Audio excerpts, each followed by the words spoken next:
دکھاوے کے لیے مہنگے قیمت کا جانور خریدنا قربانی کے لیے، اس کا کیا حکم ہے؟ چنانچہ آج کل بعض لوگ محض ناموری اور دکھلاوے کے لیے بہت ہی مہنگے قیمت کا جانور خرید کر کے لے آتے ہیں، اور پھر اس کا خوب لوگوں کے درمیان چرچا کرتے ہیں اور خوش ہوتے ہیں۔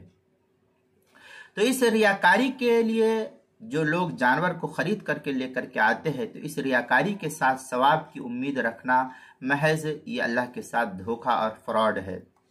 اللہ تعالیٰ کے نزدیک وہی عمل مقبول ہوتا ہے جو خالص اللہ کی رضا کے لیے کیا جائے۔ ریاکاری کا جانور کتنا ہی قیمتی ہو، اللہ کے نزدیک اس کی کوئی قیمت اور اہمیت نہیں ہے۔ قرآن کہتا ہے لَن يَنَالَ اللَّهَ لُحُومُهَا وَلَا دِمَاؤُهَا وَلَٰكِنْ يَنَالُهُ التَّقْوَىٰ مِنكُمْ۔ یہ قرآن مقدس کی آیت ہے، پارہ نمبر 17 سورۃ الحج آیت نمبر 37، مسائل قربانی و عقیقہ صفحہ 27، کتاب المسائل اس کی دوسری جلد صفحہ 299 پر اس کو نقل کیا گیا ہے۔ ہم اپنے بچپن میں خود ہی دیکھتے تھے کہ ہم جب مدرسے کے اندر پڑھ رہے تھے تو بعض لوگ مہنگے جانور خرید کر کے لے کر کے آتے اور جمعہ کے دن مسجد کے گیٹ پر لا کر کے لوگوں کو دکھلاتے اور یہ کہتے کہ اتنے کا جانور ہے، یہ اتنے کا جانور۔ تو یہ کیا تھا؟ یہ ریا اور نمود ہے، دکھلاوا ہے۔ اسی طریقے سے میں نے بمبئی کے اندر دیونار کے اندر دیکھا، ایک مرتبہ میں گیا وہاں دیونار، تو وہاں دیکھتا ہوں کہ 5 لاکھ کا ایک بکرا۔ کس بیس پر اس کو 5 لاکھ کا بکرا کہا جا رہا ہے؟ تو کہا کہ اس کے اوپر اللہ لکھا ہوا ہے۔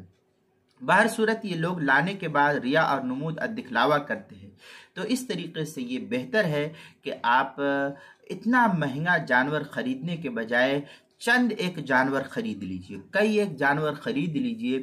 مثلا 5 لاکھ کا بکرا ہے تو اس میں 5 لاکھ میں آپ جو ہے 10 بکرے خرید لیجئے، 20 بکرے خرید لیجئے، اور خریدنے کے بعد اس جانوروں کو اللہ کے نام پر، صحابہ کے نام پر، نبیوں کے نام پر قربانی کیجئے، اور ان کے گوشتوں کو اللہ کے نام پر غریب، مسکین، محتاجوں میں تقسیم کیجئے۔ یہ آپ کے لیے زیادہ ثواب کا ذریعہ ثابت ہوگا بنسبت اس جانوروں کے کہ آپ مہنگا جانور خرید کر کے لے کر کے آئے۔ اس میں ریا اور نمود ہوگا اور اس میں اللہ کے بندوں کا کم فائدہ ہوگا، اور اس سلسلے میں اللہ کے بندوں کا فائدہ زیادہ ہوگا اور آپ کو ثواب بھی زیادہ ملے گا، اور اس طریقے سے ریا نمود سے آپ بری ہو جائیں گے۔